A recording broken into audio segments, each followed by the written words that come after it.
Apalagi pada zaman kita sekarang ini, semuanya ngaku salaf. Hatta yang berdemonstrasi ngaku salaf. Hatta yang kuburiyun ngaku salaf. Yang teroris pun dituduh salaf. Semuanya. Karena salaf adalah Islam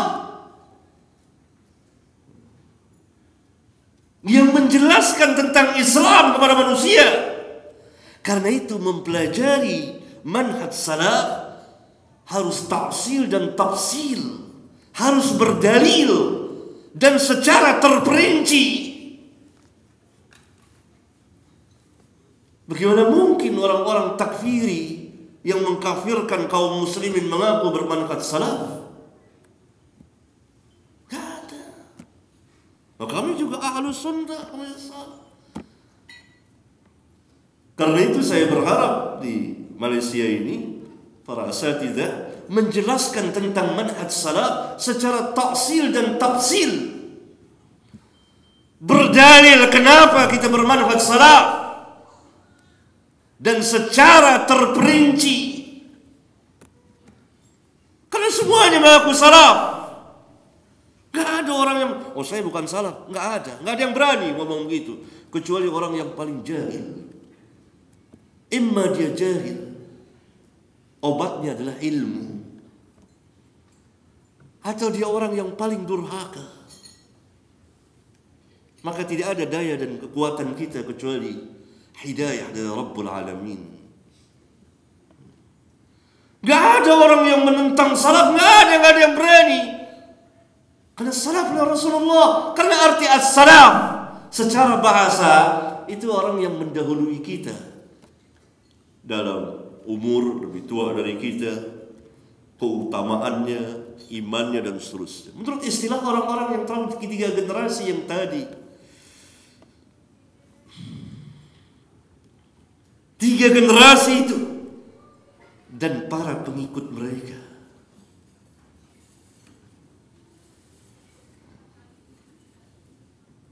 Nah, pertama harus dijelaskan kenapa kita wajib bermanhaj dengan manhaj salaf. Ada dalilnya 1, 2, 3, 4 nih. Kemudian apa itu manhaj salaf, akidahnya dijelaskan secara terperinci.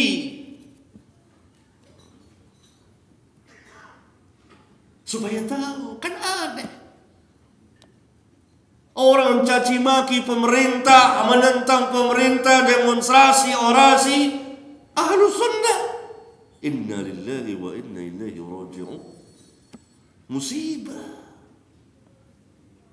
Ini bukan ahlus sunnah, ini menyalahi manhaj ahlus sunnah, manhaj kaum salaf.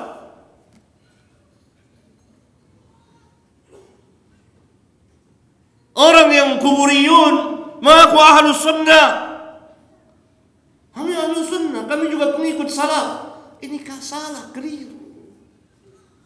Nah, ini perlunya dijelaskan, ditegakkan hujjah. Karena as-salaf mewakili Islam. Kita tidak mampu mewakili Islam. Orang tidak bisa, orang di luar Islam tidak bisa melihat Islam itu dari generasi kita. Tapi orang di luar Islam pada zaman sahabat melihat Islam dari para sahabat itu, dari generasi para sahabat itu. Seorang tabi'in bercerita, sewaktu Ibnu Abbas berkhutbah di musim haji, dia diangkat oleh Ali bin Abi Thalib sebagai Amirul Hajj, pemimpin jamaah haji. Maka dia berkhutbah, berpidato, berceramah, menafsirkan surat Al-Baqarah dan surat An-Nur. Dalam sebagian riwayat ini diriwayatkan oleh Al-Imam Ibnu Jarir di kitab tafsirnya.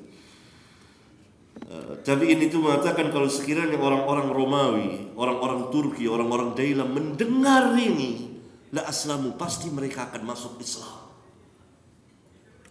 Karena para sahabat wakil Islam. Kenapa? Karena mereka berpegang dengan sunnah Rasulullah sallallahu alaihi wasallam. Jadi orang melihat Islam, orang di luar Islam melihat Islam itu dari generasi para sahabat, kemudian tabi'in. dia menjadi wakil Islam. Kita tidak bisa mewakilkan Islam, menjadi wakil Islam. Orang tidak bisa melihat Islam dari kita, kecuali kita robah cara beragama kita. Mulai hari ini, yang belum berubah, kembali kepada Islam, kembali kepada sunnah, kembali kepada generasi yang terbaik dari umat ini. Kalau tidak, kehidupan kita hina.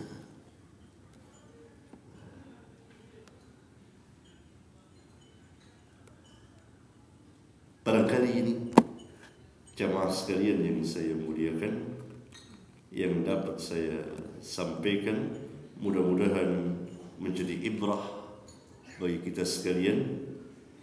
Fa'tabiru ya ulil absar. Wassalamualaikum warahmatullahi wabarakatuh.